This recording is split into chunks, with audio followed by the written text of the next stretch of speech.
here. I sound real country right there. I got my country accent coming I out. mean, the full Kentucky is in effect in you today. I mean, Holy my goodness. shit. I'm joined here with Jacob Klugas.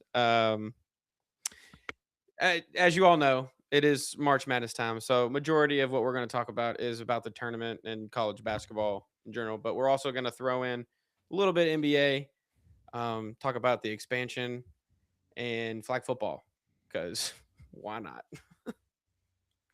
So what you got? You said you have something first. What Before do you got? that, Doug, you're going to do a little blind ranking. Oh, perfect. I love blind rankings. All right. This is 1 to 8 in the ranking. Okay. 1 to 8. Hold on. Let me get a piece of paper. All right.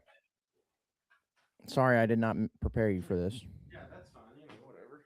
Fuck me. That's fine. Yeah, it's okay. Okay. All right. It's going to be a 1 through 8. These are 8 new ballpark foods for the 2026 season across the MLB. 8 new ballpark foods. Yep. Okay. So these are Blind new to rankings, certain got this. baseball stadiums in 2026.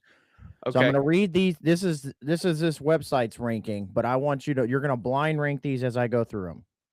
Okay. Based on what you would prefer. Yep. Okay. So the first one is the New York Mets is selling the 9x9x9 challenge. They are selling as a whole in a case the 9 beers, 9 hot dogs in 9 innings. What? Yep. The Mets are? Yep. Okay. That's actually going to go pretty high for me at And by the first. looks of it, you know what? Here, actually, we're going to do this. Hold on 1 second. Because I want you, because you can kind of take a look at the pictures of these, and it might help you a little bit pick. So Okay. let's do. I think this. regardless of what this picture looks like, I think this is still going to be pretty high on the list for the first one. All right. So this is what that's going to look like. Okay, so they're like 12 ounce. Are they 12-ounce beers? Do we know? Trying to see if I can scroll without giving up the next one. It does not say. I would assume it's probably a 12 to 16 ounce beer. I'm gonna say 12 ounces because you fit that all in a box. It would be tough. Yeah. Okay, we'll say 12. All right, I'm gonna go 3. Number 3 for that one. Number 3. Okay, so you're saving room for anything potentially better. Yep. All right. I want to scroll down and give you the picture after I read off the next one. I want to be able to read these off to you. All right. The next one is the LA Dodgers are selling it this year. It is a watermelon habanero margarita. That looks like. Oh, and it comes in like a little cooler, like type. a water cooler. Yeah. 5. 5. Okay. 5. I think that's cool. It's a good idea. All right. This one by the Arizona Diamondbacks is a 128 ounce bucket of nachos. What the fuck? And it is a legit, if you look at the picture, a bucket of nachos. Of course, my pen went out. There it goes. So it says it can be topped with barbacoa, carnitas, and fajita veggies. And it is supposed to be shareable for a group, obviously. Okay, just my pen's and we from future or from past events, we are fond of nachos. We do like nachos, but I'm but 128 ounce. I don't know about that.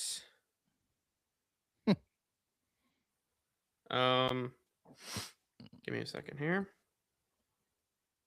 Do a new note. Okay. 1, 2, 3, 4, 5, 6, 7, 8, 9 beer. And then we had, yeah, no, shut it. Melon. So you had the 9x9. You Mark, had yeah, 3. I got it. The watermelon This margarita. one, You had 5. Yep. So this one, I'm gonna put. You buy one, you can share with a bunch of people. It's kind of nice to, I guess, be able to do that. I'm still gonna go. I'm gonna go 6. Okay. All right. The next one is the Southside Supreme Pizza by the Chicago White Sox. So a Chicago style pizza. So Chicago style pizza, it is good, but it's not my favorite. So I'm actually gonna put that like. I'm actually gonna put that Also, in. still kind of like baseball for me. I don't think pizza, like really. Yeah, I'm still gonna put. I'm gonna put that at 7. Okay. It's not like horrible. So you but have it's like one. So you have 1, 2, 1, 2, 4, and 8 open, and right? 8. Yep. Okay.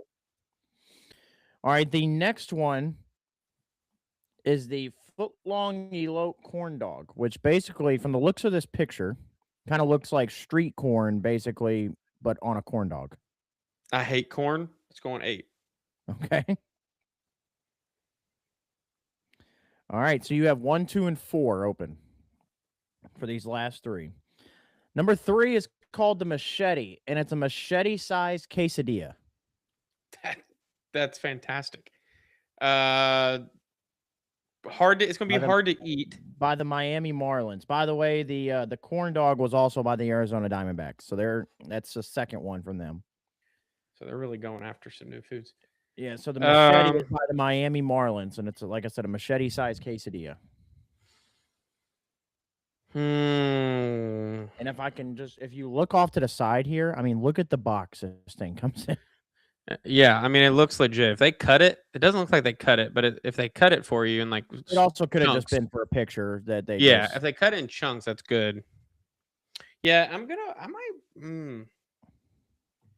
put this at 2. I like 2. All right, we have 1 and 4 open, and I got a feeling I know what your number 1 is on this based on these last 2. Because I think the last one on this list you're really gonna like potentially. Well, why'd you tell me that? It's not blind then. I'm just saying. Because this next one, I mean, you could put this next one number 1. Okay, come on. Number 2 is going to be. It's by the Arizona Diamondbacks. Their third one on this list. Jesus. It's called the Take Me Out to the Ball Game Shake. Oh, I'm not a big sweet eater. This is 4. So it's topped with whipped cream, Cracker Jacks, Kit Kats, and Nutter Butter. Yeah, no, that's not my alley. That's going to go 4. All right. And then the last one is by the Chicago Cubs. Is it a dog? Chicken and churros. Oh, that's going to be fire. Yep, that's fine with me. Let's put that at 1.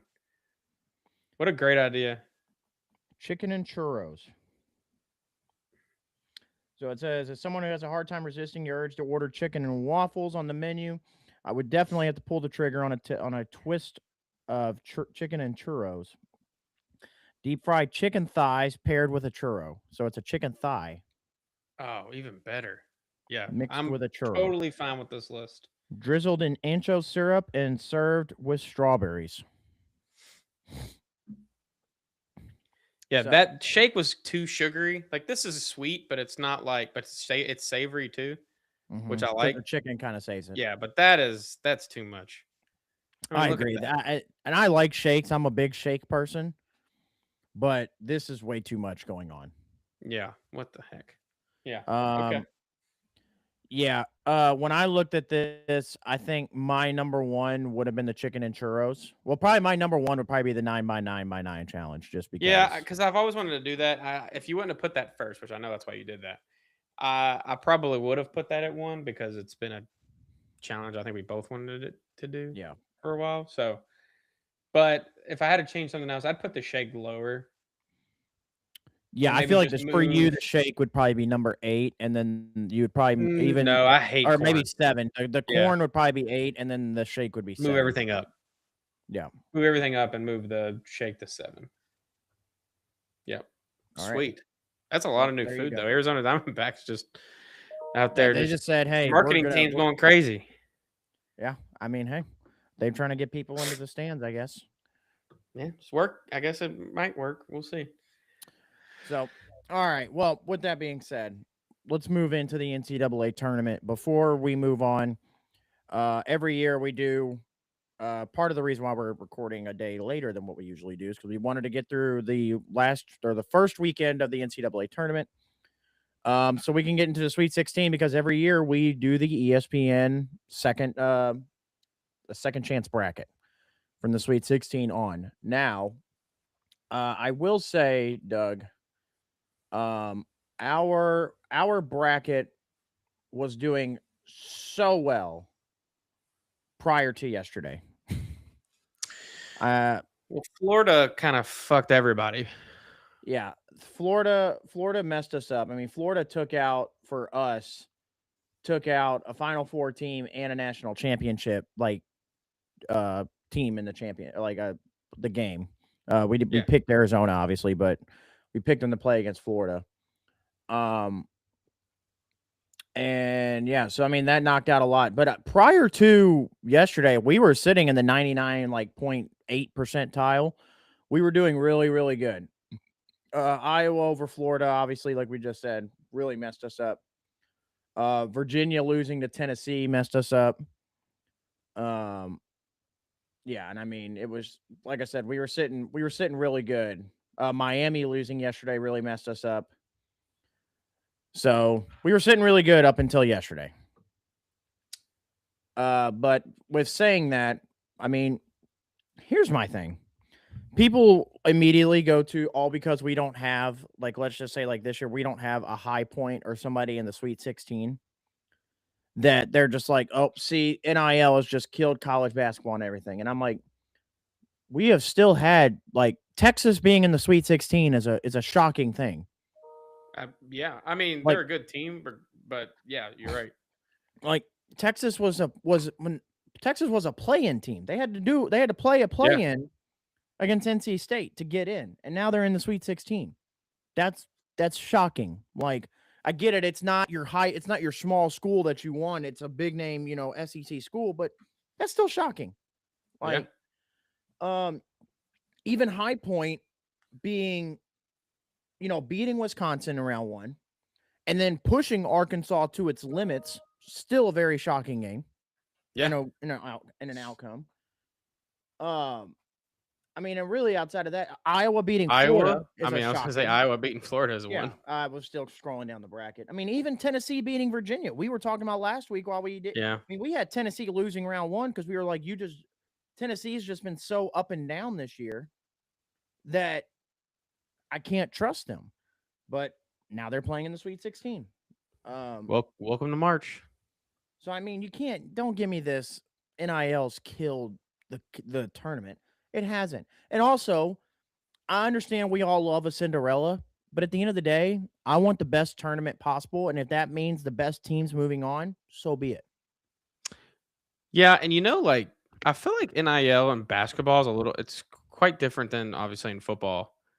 Like even these smaller schools, these, even once you call them like mid-major, these, smaller conferences, they still have money they can pay, like give players. I mean, we're seeing some good players play, for these, smaller schools now. I think NIL is going kind of both ways. Yeah, your bigger schools have more money to pay your top players, but I think you're seeing other players go to these smaller schools too, and they're still making money.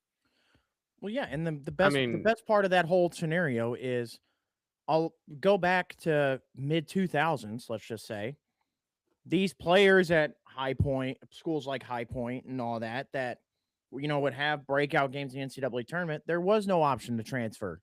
So they're stuck at these little schools and they maybe don't necessarily go recognized. Right.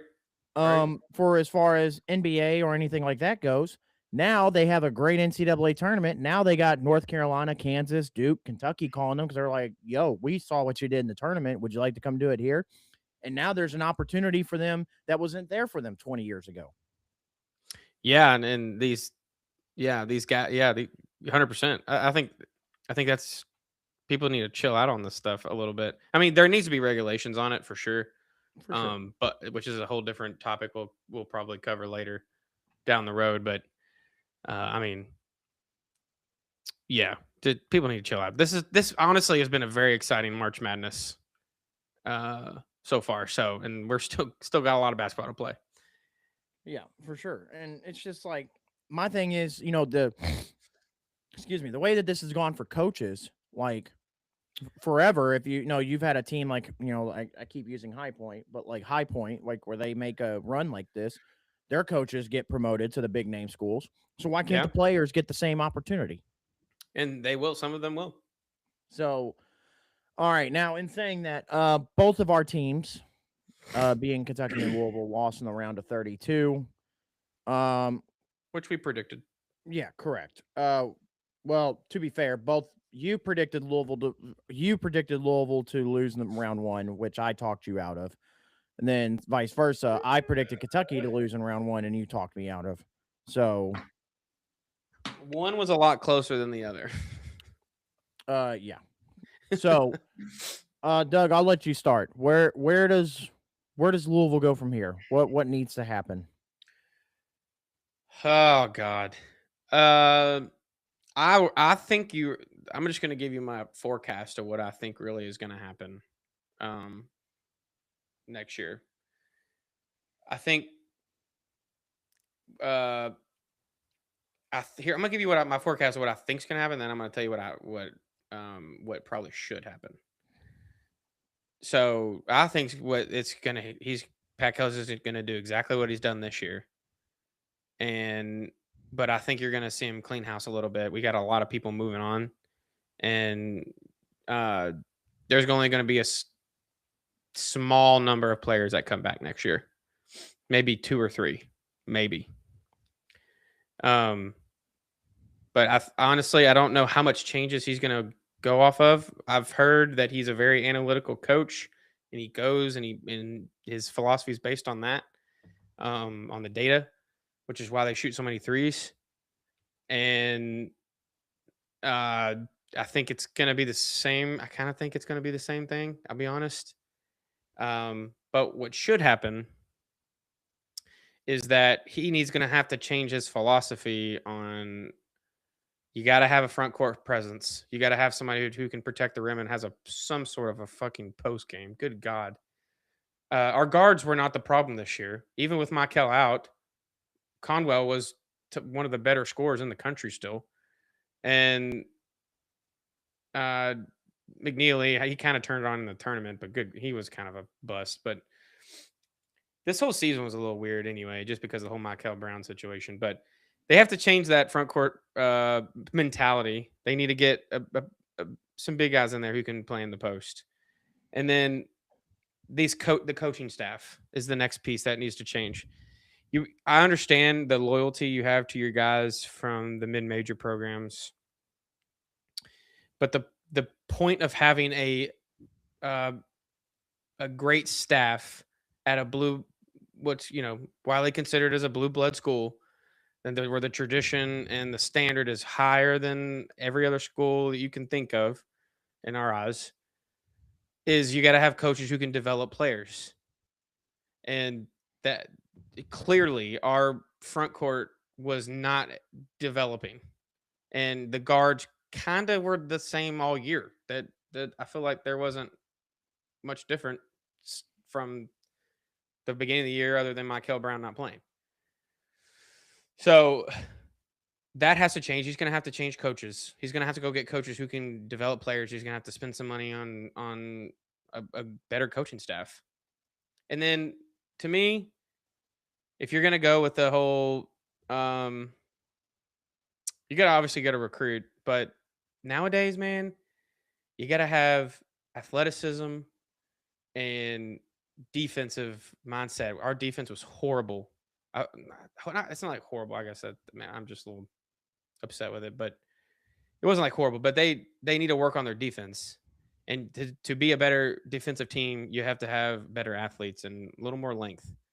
So I think he has to maybe go out and maybe get less of a bunch of shooters, have like one or two shooters, and then more athleticism around those shooters who can get up, grab a rebound, play defense on multiple positions, and let your shooters be your shooters. That they'll and then the last piece I'll say is that I really think if you're gonna have your leader on your team, obviously he's gonna be your point guard, right? Should be one of them. It can't be a true freshman like Michael Brown. Clearly, and he they wasn't ready for that role, and he clearly was not ready physically for college basketball.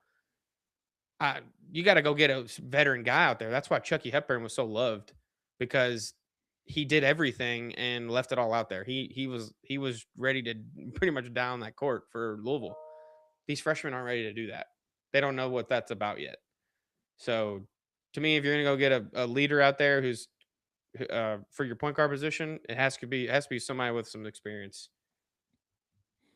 Well, I and think we that's said when we that's went, it. because we went and saw Michael Brown because he played in that little tournament at Fern Creek High School. Yeah. As good as he was, and we knew that he was, we even said, like, watching him in person, we were like, he's gonna have to put on some muscle because And I don't think that's his problem. He also grew 3 inches or whatever from when the last time we saw him. When we saw him there, he's 6'5" now. He was last time we saw him play was like 6'2". So that also helps him. But I think he has put on muscle. The pro is he he's got an injury apparently that is gonna keep nagging the more he plays. So he's either going to have to figure out a permanent solution, which probably was gonna require surgery of some sort, or he's gonna have to tough it out. What what's I mean, I'm thinking that I'm almost in the back of my head, I'm thinking that they did not um they weren't a completely 100% true with his injury. And I think it was a lot worse than people are saying it is. And there's doctors telling him you can't play or you're going to be seriously hurt for a long time. And they didn't probably for Michael's NBA aspirations, they decided to keep that private. yeah. But the only problem with doing that is eventually they are gonna find out.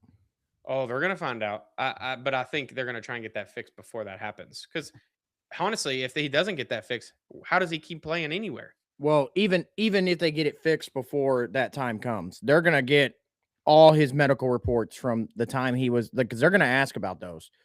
They're gonna ask Oh, to and he's gonna see. be They're gonna under a like, microscope for that shit. regardless if they let's just say if he gets cleared by a doctor 100% before, let's just say, the combine.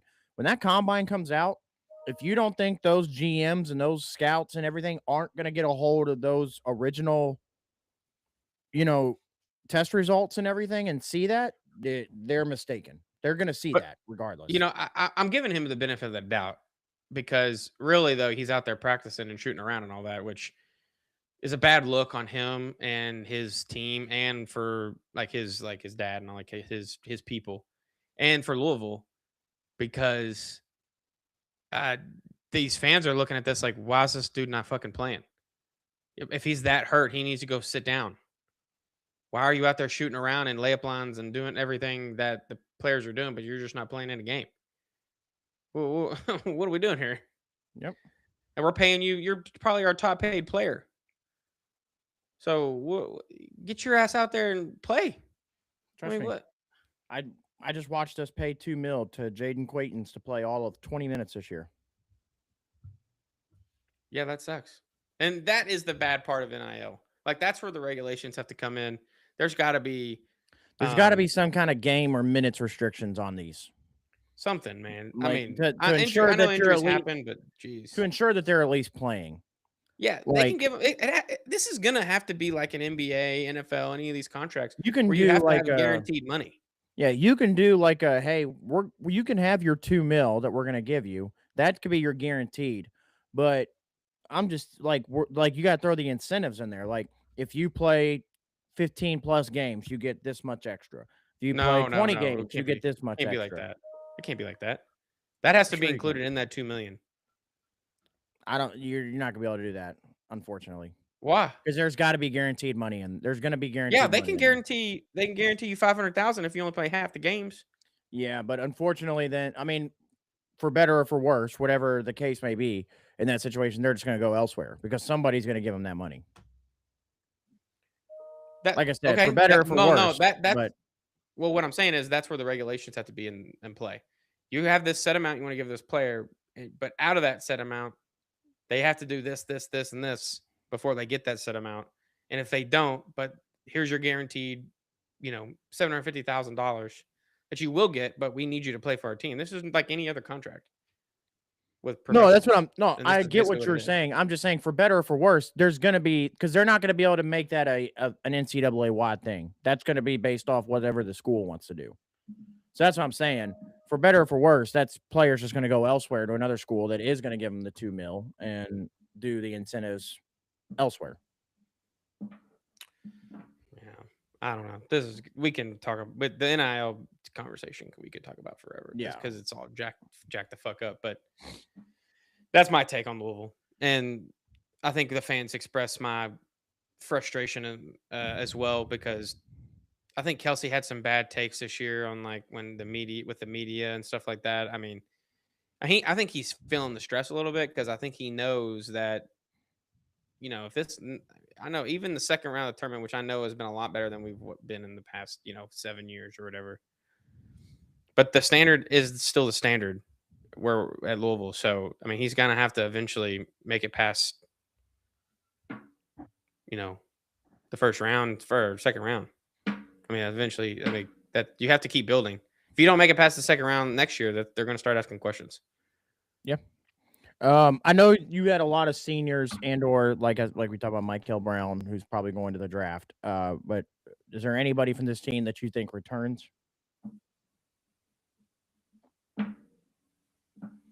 Like I know Kenai Roos and Woolley were both maybe Woolley. Right? You think Roos? Woolley and huh? I was saying, do you think Kenai Roos transfers? I think he is a possibility because he didn't play much. Okay. I know the rest I think of them Woolley is really he was our most improved player. Besides, I mean, I think Zouguras gave us some pretty good minutes, and I think he comes back. Farouk could come back, but if they start going out wanting to get top guys for a front court, then some of these guys will transfer. But I think your definite is probably Woolley, and then you have like your other guys who've redshirt this year. And who's ever the G League guy? He's gonna come. He's gonna play next year. Like these guys are on the roster right now. London Johnson will come and play. Kamara, who redshirted this year, he's gonna come play. So those be like 2 or 3 guys that'll come back, maybe 4, but it's not gonna be a lot. And there's where that's to a lot of transferring. Yeah. So from the Kentucky side, I mean, listen, unfortunately Pope's going to get another year.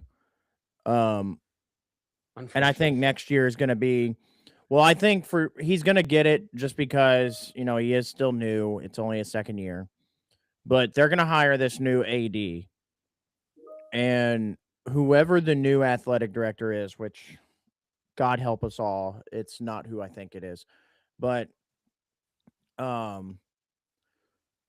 this AD is going to come in with the mindset. It's kind of like similar to, when the NBA, if a team hires a new GM, or the NFL, if a team hires a new GM, well, I didn't hire you, so I have no ties to you. So, they're going to give this person they're going to give Pope one more year.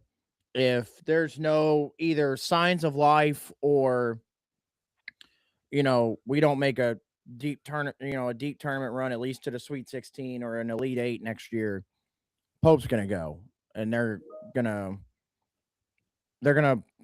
try to at least open up the checkbook for somebody to come in. The problem is they made comments this past week about making what is the name of the let's see.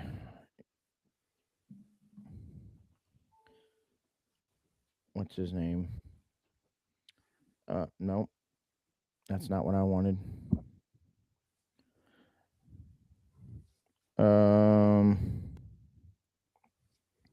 Yeah, Eli Capilouto, the president of Kentucky, came out this week talking about budget cuts, and that's not a good sign if you're Kentucky sports in general, especially basketball, especially when you went out and I'll say it flat out, when you wasted 22 mil on this roster, that's not a good sign. And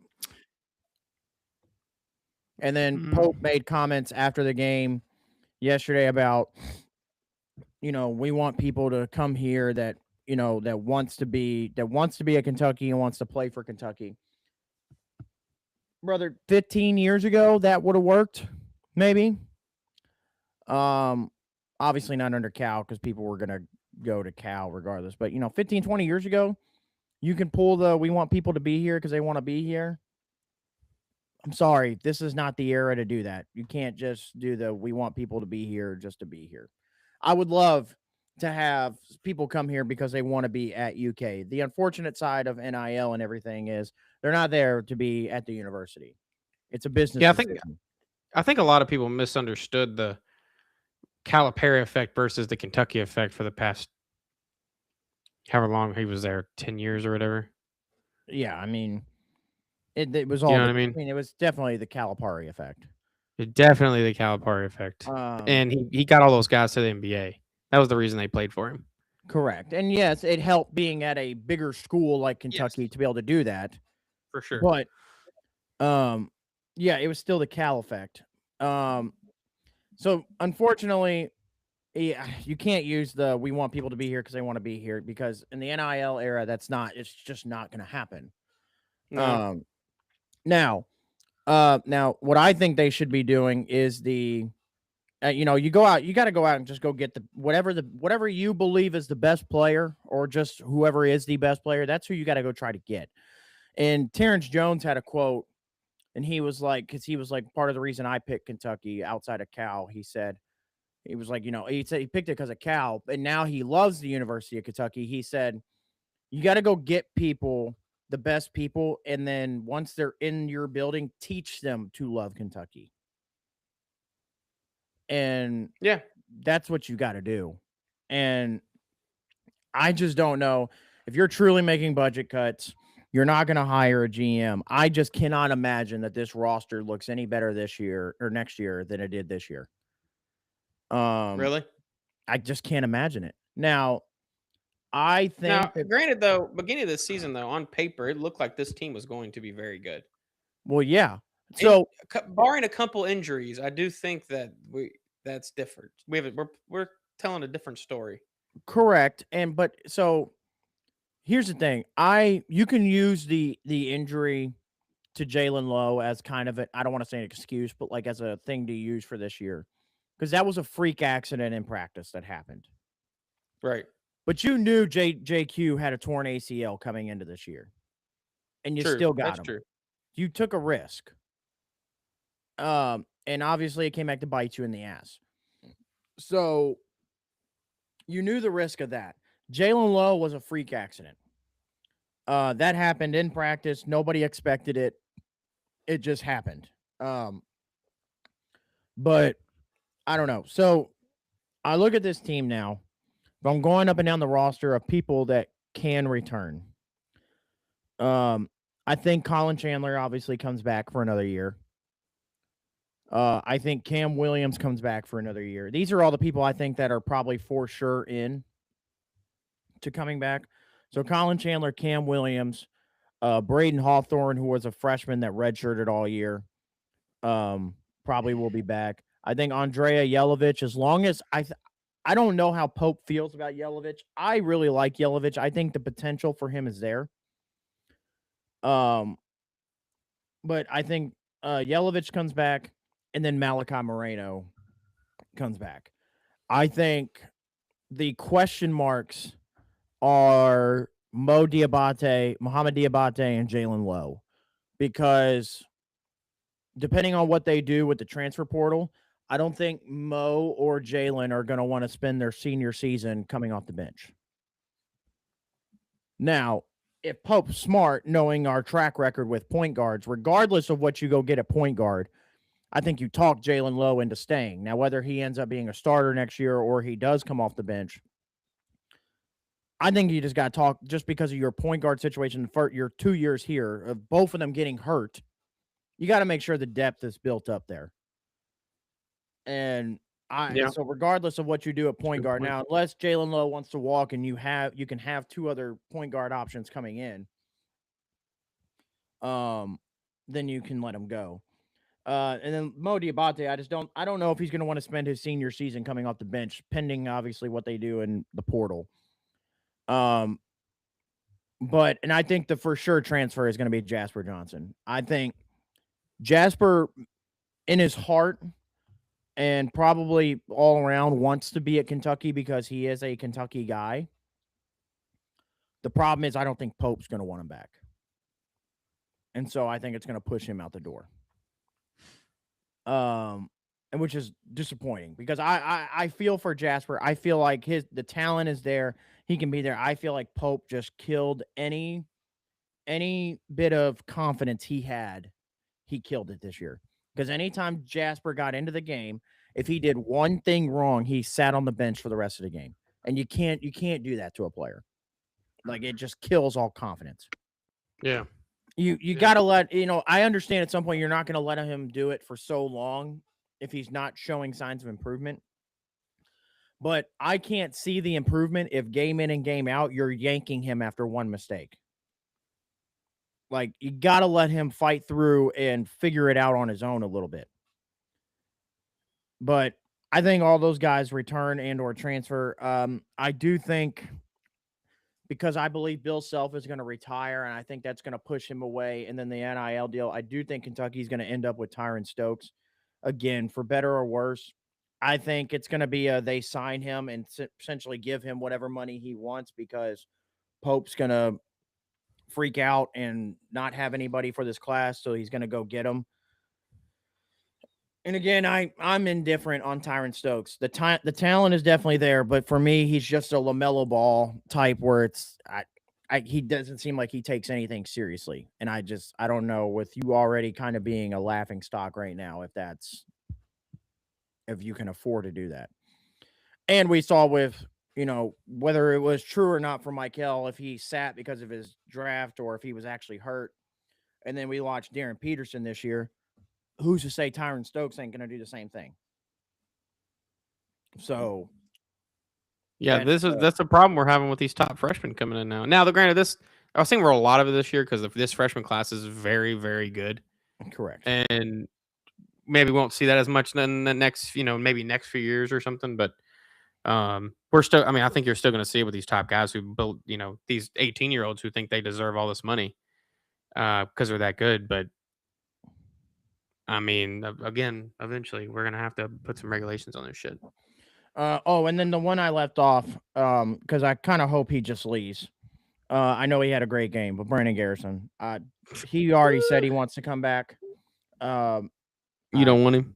Pope loves Brandon Garrison, so he's going to come back probably. But you're just going to have to live with it. I'd rather just see him go, so I don't have to stress about it again next year. I think you worry too much about that guy. He plays hard, but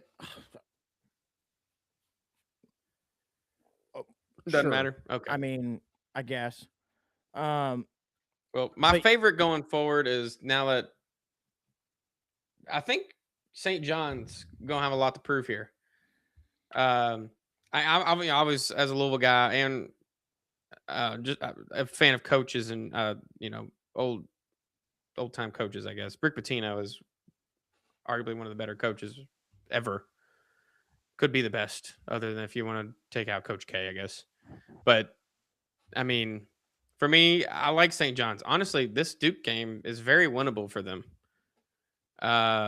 So yeah. All right, so let's dive into it. Second chance. Here we go.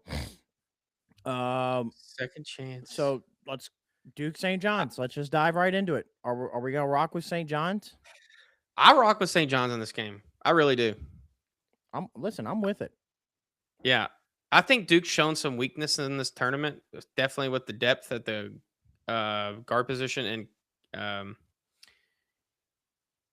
if St. John's can dig into him a little bit, I Listen, think St. Duke John's also kinda backs isn't down. afraid to get physical with Duke. That's what I mean. If they dig into him a little bit, I think they kinda back down, and I think it's very possible St. John's wins that game.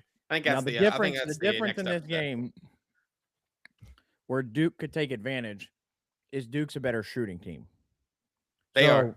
if they get open and get loose from three, St. John's doesn't have the shooters to match. No, but I would say St. John's defense is going to be suffocating. If you know anything about Rick Pitino's teams, the defense is going to be suffocating. All right, let's go right below it. We got Michigan State and UConn. UConn. Yeah, I I think think I, UConn wins this. I think honestly pretty easy. Easy. I Michigan think by State's tough. they are tough. I think UConn honestly wins by like 10 to 15. Okay. All right. Let's go the corn rivalry. Just fucking could you imagine before this fucking season you'd say we have a Sweet 16 game of Iowa versus Nebraska? No. I mean, So that's crazy. what's funny is somebody made a post about this because they said because these Sweet 16 Elite 8, this is in Houston. Oh. And so they were like, Houston's essentially playing a home game for this weekend, but they were like, I don't think they're ready for Cornamania. For that game, I think Nebraska wins this I one. think Nebraska go ahead and I think they go ahead and win that one. Listen, I almost now, wanted to lean Iowa, towards Iowa Nebraska, just for the Florida thing, but Iowa and Nebraska's played twice this year. Both Yeah. games were good. Were good games. Let me pull them up right here. So the first time these two met, or sorry. Yeah, so when they met earlier, so Iowa got them at Iowa 57-52 in that game.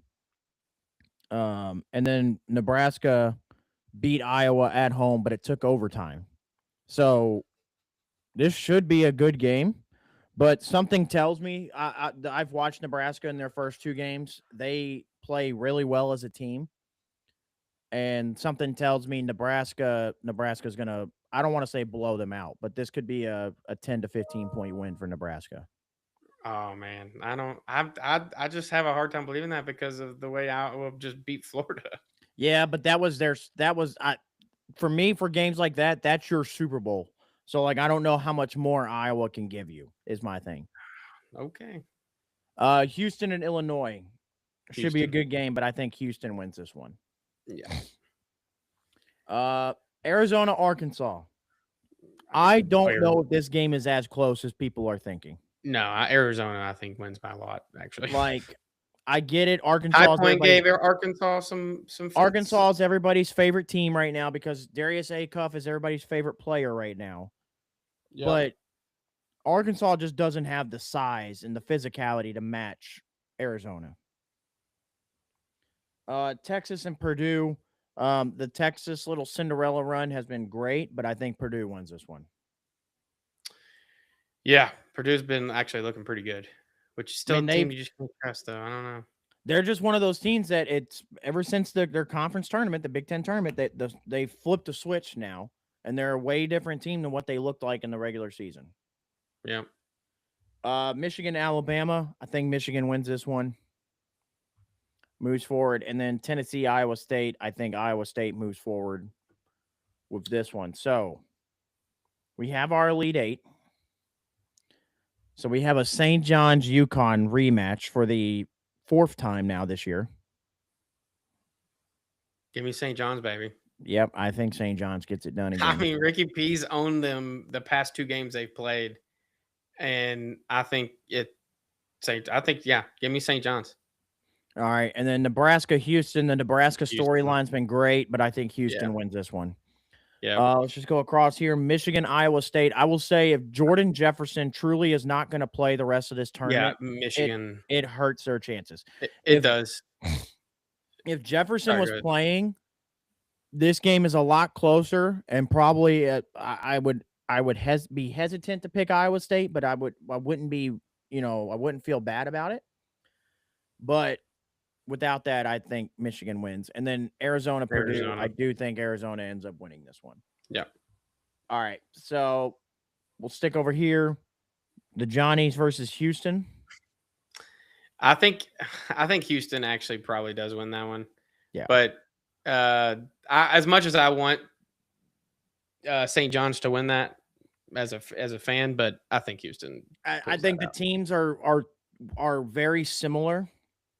Just because they're not afraid to get physical. They're both defensive oriented teams. But the difference is Houston can actually shoot. Right. Yep. And then Michigan, Arizona. On the other side, I still think Arizona wins this one.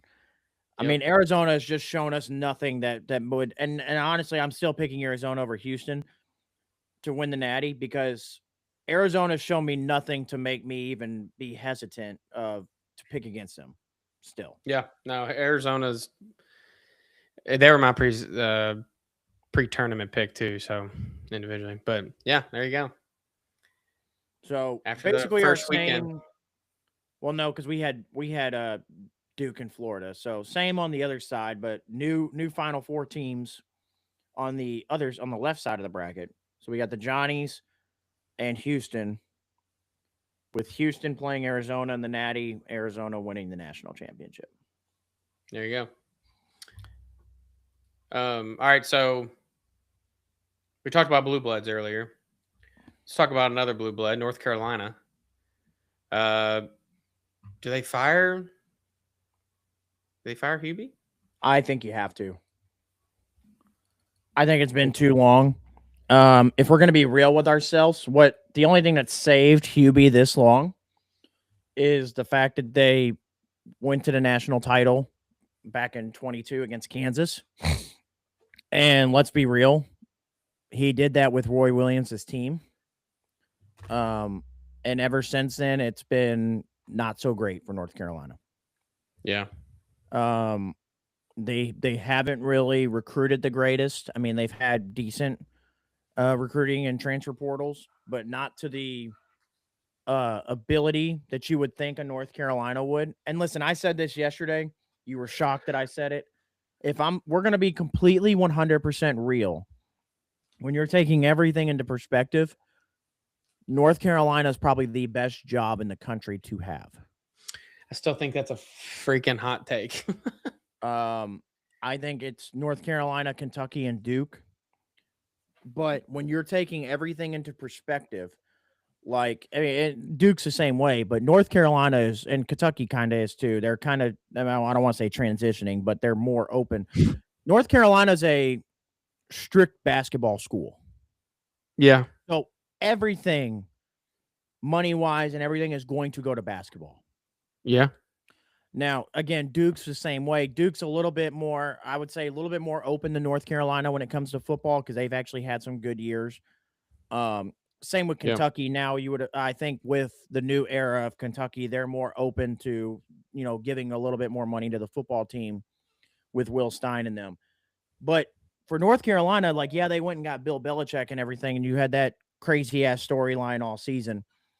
But it's strictly basketball, and it's Jordan Brand. And you have the history. Your history stacks up with everybody else's history. And you look at the players that have been through there and everything. I mean, Carolina, if you don't believe it's the top job in the country, which is fine, it is 100% one of the top 3, top 2 jobs in the country. Yeah. So yeah, I would agree with that. Now you're saying clear cut, best job in the country, no questions, really. I wouldn't say clear cut, but I think it is the best job in the country. Okay. To me, if every college job was open, the North Carolina job is the best job. Okay. So now that, leans into, if they fire Hubie, where do they go? Yeah, I mean, you're North Carolina. The problem with North Carolina is they're going to have to change their philosophy for coaches. And when I say that is, when you look at their history, they've kind of kept everything in-house in terms of they've always hired North Carolina guys to be North Carolina coaches. And I think you got to kind of get away from that. So I mean, you gotta just go spend big. I think you got to go all or nothing. So if you're so yeah, I mean, like even if you go back to Roy Williams, like yeah, he came from Kansas, but he was an assistant under Dean Smith for 10 years. So they've kept everything kind of in house. And Yep. obviously going to Hubert. Hubert was Roy Williams's pick, but I think you got to get away from it because I don't know if you have a person that has North Carolina ties that's ready to take the North Carolina job. So I think you got to swing big. I think you start off with going to Todd Golden at Florida. Try to see if you could swing him to come to North Carolina. I think the next line of guys that you asked, TJ Otzelberger at Iowa State. I think you still go to Nate Oates at Alabama. Nate Oates has to be on there. I think I you like still him. go to Dan Hurley at UConn. From what the only reason I'm hesitant to say, not hesitant, but Nate Oates would definitely get a call. But from what I'm hearing is if Bill Self retires, Nate Oates may be heading to Kansas as Good his fit replacement. Too. But yeah, I think you go TJ Otzelberger, Nate Oates, Todd Golden. I think the other two names that are kind of low key, that I think you got to give at least a call to if all else fails. Grant McCasland at Texas Tech, who's done a great job at Texas Tech. And then Mark Byington at Vanderbilt would be another, if you want to kind of go the young route out if Todd Golden doesn't go. Byington at Vanderbilt's done a great job. And I think he's one of the up and coming great coaches. Todd Golden at North Carolina might be a cheat code. Yeah. Give him that NIL money that they'll probably get, and his coaching. Whew, yeah, and be bad news for the ACC. Yeah, and honestly, even Dan Hurley at North Carolina. Yeah, I mean, yeah, he's already won 2 natties at UConn. 2 natties, and I mean, we're talking. There's potential. I mean, he can make a run here again, and potentially play or potentially be in the run for another one. Yeah, absolutely. So, I mean, yeah, and you can go back, and people are going to say if people think Kentucky's the top job. Well, if Dan Hurley didn't take the Kentucky job, why would he take North Carolina? Might be a different scenario now, but. I mean, yeah, I think you got to swing for the fence. You got to go outside because if you go in-house with the North Carolina way, you're looking at guys like Jerry Stackhouse, who wasn't a great coach at Vanderbilt. So I can't imagine if you weren't a good coach at Vanderbilt, I can't imagine you're going to be a good coach at North Carolina. I'm not sure if they really have anybody on the staff currently that'd be ready to take over those, that responsibility. So I don't know. I think you have to swing big and you have to go for somebody that's ready. Like that's known. So Todd Golden would be number 1 without a doubt. Like I would open up, if I was North Carolina, I would hand him a blank check and say, you write your price and we got you. Because I'll tell you, North Carolina with a very good basketball coach is a dangerous thing for not only the ACC but for the rest of college basketball. Yeah. Well, I guess we'll see. And you think could happen as soon as like this year, right? Oh yeah, like I think they're going to make their decision on Hubie probably sometime this week. Oh, okay. There you go. Because I think they're going to want to get it done, especially before the tournament, so that way they can get into the transfer portal, get into some of these guys that are on the team currently if they want to keep or let them go. So yeah, I think the decision will probably come this week. Okay. Well, keep your eyes out, folks. We'll see. All right. Well, transitioning from that word, transitioning. Coming next topic outside of basketball. Flag football. Quite a different topic here, but had some drama with a little Tom Brady, a little Logan Paul. Drama that was probably made up anyways.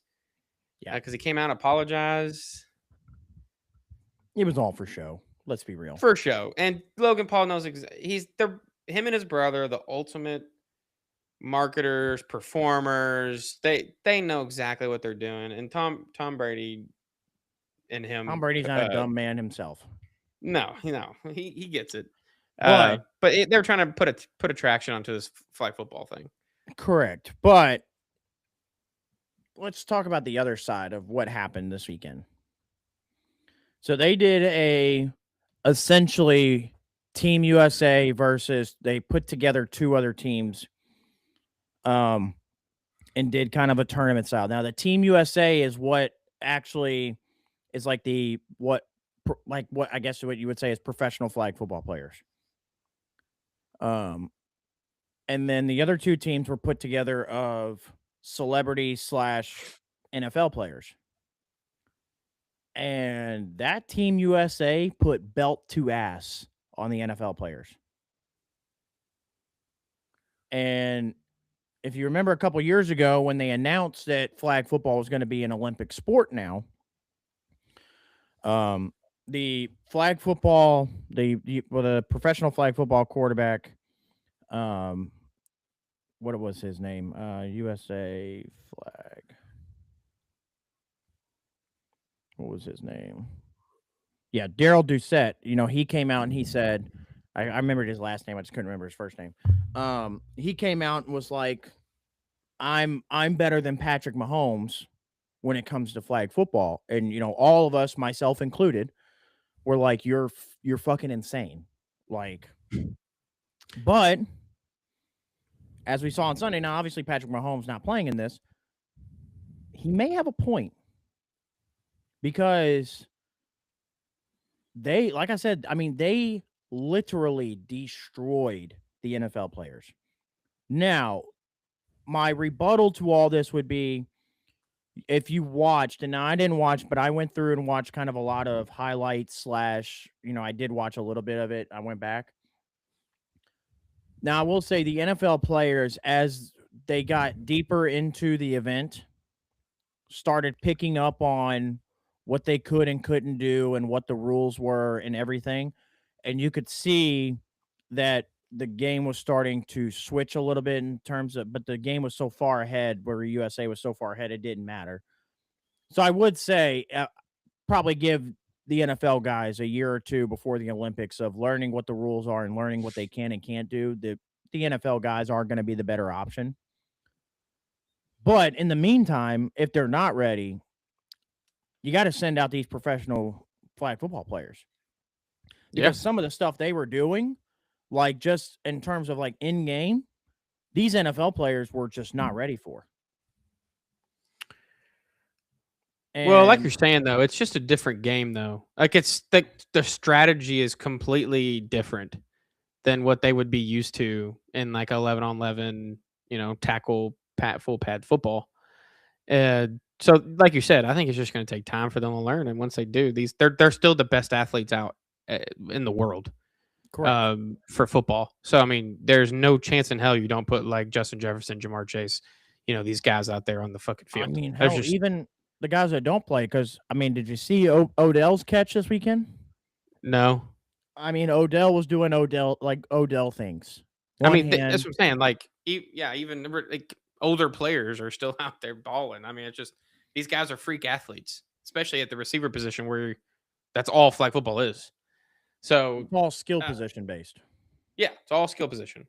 And you give Tom Brady but some time to figure that out, he probably gonna figure it out too. And that's really the other storyline of this weekend was, granted it's flag football, how good Tom Brady really still looked. Well, he's still in shape. He keeps himself in shape. Somebody made a tweet after the flag football event. They were like, Phillip Rivers at 44 came out of retirement and was a great story. Tom Brady could probably come out of retirement and still win MVP. Yeah, if I'm Indy, I'm giving him a call right now. I got a bad quarterback situation right now. You want to come play for Indy for a little bit? I would love that. Make some mins. I could also see where Brady goes, all right, I'm going to come back. I'm going to play for the Raiders, and I'm going to play the full year, and Mendoza's going to sit behind me and just learn. Full-on coach, like longest yard. I mean, what you doing? Get your old ass in but yeah, there. I mean, Brady looked fantastic. I know Bengals fans were on the edge of their seat watching every movement Joe Burrow made and just Joe kind of Burrow just waiting. I know they're waiting for him to hurt something. That'd be just like, their luck, wouldn't it? I mean, but yeah, I mean, the NFL guys were impressive, don't get me wrong, but it was just a shocker to see these flag football guys just flat out dominate them. It's like playing another sport.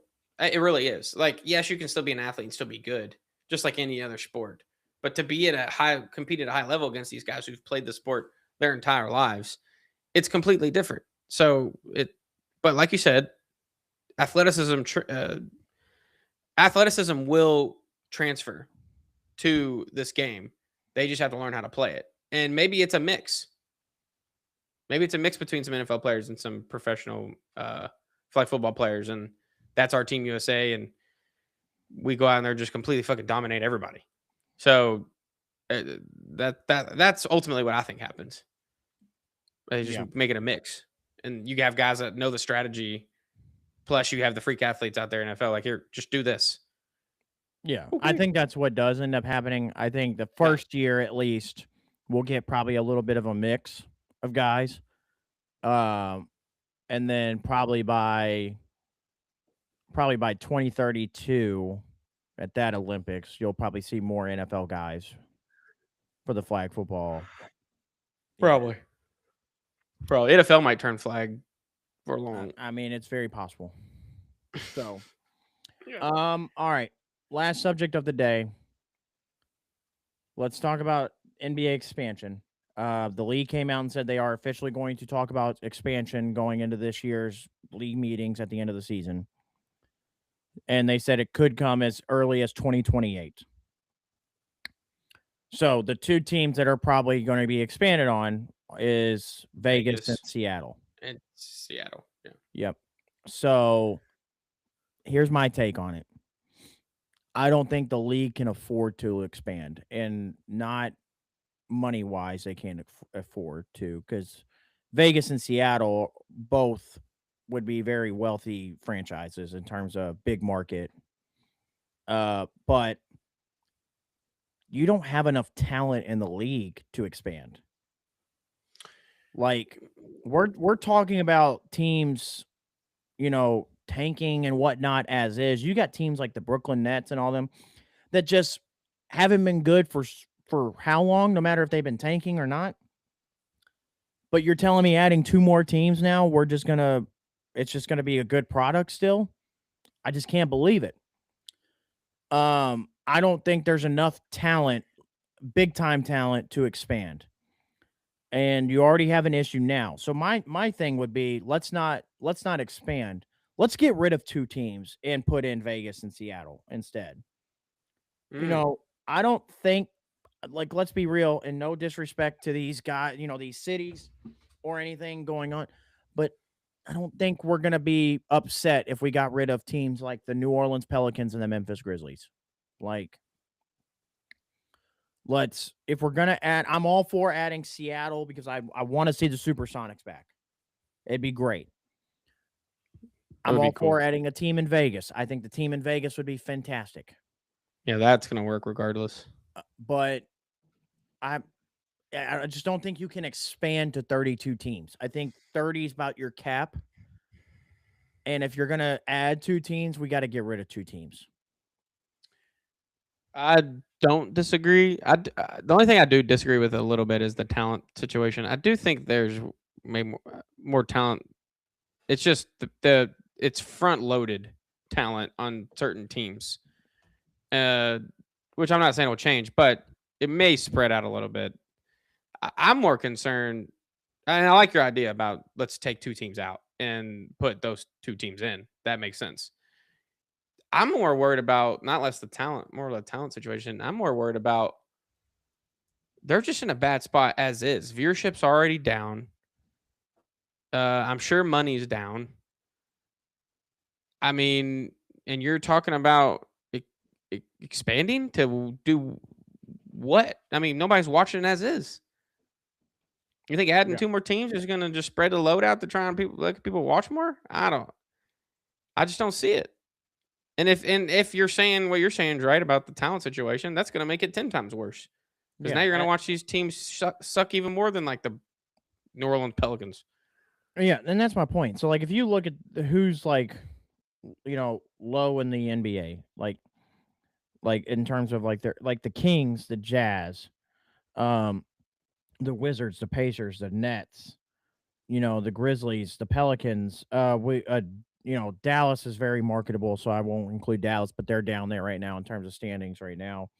Indiana's down there right now, but we know why because of no Halliburton. But like these other teams, like they're bad for a reason, and whether they've been whether you want to say they're tanking or have been tanking, like when was the last time? Like when in the last time of my life I could consistently say, outside of the couple years we had with KD and Kyrie and Harden, the Nets haven't been good since about 2007. So, you know, so now we're going to talk about you can keep 9 in an expansion draft. Every team can keep 9 players, the rest go into an expansion draft. You're going to tell me out of that expansion draft I'm just going to get great players to go, or good, I'm going to get good enough players for this Seattle and LA Las Vegas team? Like, I just don't think that there's enough talent. And the other thing is, if you're going to keep Memphis in there, Draymond made a good point the other day. If you're going to keep Memphis in the NBA, why don't we just move Memphis to Nashville? Yeah. Put them in a bigger city. Yeah. But I mean, if you look at the lowest, like according to this, I just looked, the least profitable NBA teams right now are the LA Clippers, the Memphis Grizzlies, the New Orleans Pelicans, and the Charlotte Hornets.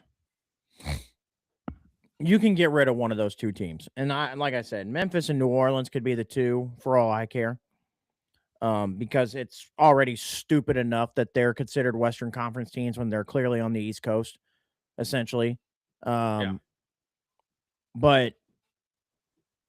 I mean, I don't think you can afford to expand. I think there's 30 teams is about your cap of where you could go, and there's not enough talent to expand to 32.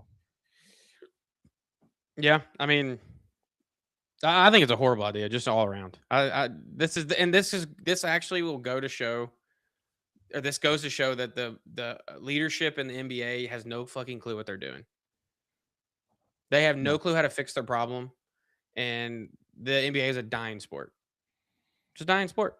And all this does is, if you add Seattle and Vegas, those two teams are going to be, I don't want to say hot commodities to want to go to, but because they're big cities, Seattle's got the history behind it as well. Tradition, yeah. And Vegas is Vegas. Yeah. You're going to have more players that want to go there. So now all this does is make teams like Utah, Brooklyn, Memphis, New Orleans, it makes them worse than they already are. Worse, right? So yeah. Now flip. Let's talk about Seattle and Vegas. Here'd be my question. So when when the Thunder moved from Seattle to Oklahoma to create the Oklahoma City Thunder. So technically right now the Thunder have all the Supersonics, team history behind it. So if the Supersonics become a team again, does Oklahoma City give up all the history behind it? No, you have to. I don't think you have to. They don't technically have to. I think they will. It's a team agreement thing, because when the Charlotte Hornets moved to New Orleans and they were the New Orleans Hornets, and then they reopened when they reopened the team in Charlotte again and made them the Bobcats originally, it was a dispute, but New Orleans gave their history back to Charlotte. But technically teams don't have to, but I think morally it's probably the right thing to do. Yeah, I think they will. And listen, I'd love to see Seattle with another team. I'd love to see the Supersonics back. Those jerseys were sick. When I started watching basketball and NBA basketball, the Sonics weren't that good to like really watch, because they were just coming off of losing Ray Allen and Rashard Lewis. because Ray Allen went to Boston, Rashard Lewis went to Orlando. They Right. weren't that good, and we got like 1 or 2 years of them having Kevin Durant before they moved to Oklahoma City. So we didn't get to really experience that. Yeah, but you had guys like Gary Payton was there. Well, yeah, but that was before my time. But wait, I guess wait. I mean, I'm just saying, like the history was rich. I Yeah, mean, no, yeah, those yeah. And also the jerseys. Seattle's a hoops town. Yeah, that and like, jersey sales are important. Those supersonic jerseys, those old school ones, were so fucking cool. Everybody had one of those growing up. I feel like so it was like that's a part of it. And then you don't even have to talk about Vegas. That's just its own thing. Every Yeah. team that's gone there has done fantastic. So it's like, Except for the Raiders, but well, they're came from Oakland. So They gotta get past we'll that history see. first. We'll see what the Athletics do when they get there. Yeah. So we'll see how that. But I mean, if you're talking about like the Golden Knights have been phenomenal. So Yeah. I'm all for a team in Vegas and Seattle, but I think if you're gonna add two some of teams, these other ones. we gotta get rid of two teams. Yep. Okay. Well, I think that does it for this episode. We've went a little longer than normal. A lot to talk about. So remember, if you like this, like, comment, subscribe, give us a follow. If you didn't, we really don't give a shit. We'll see you later.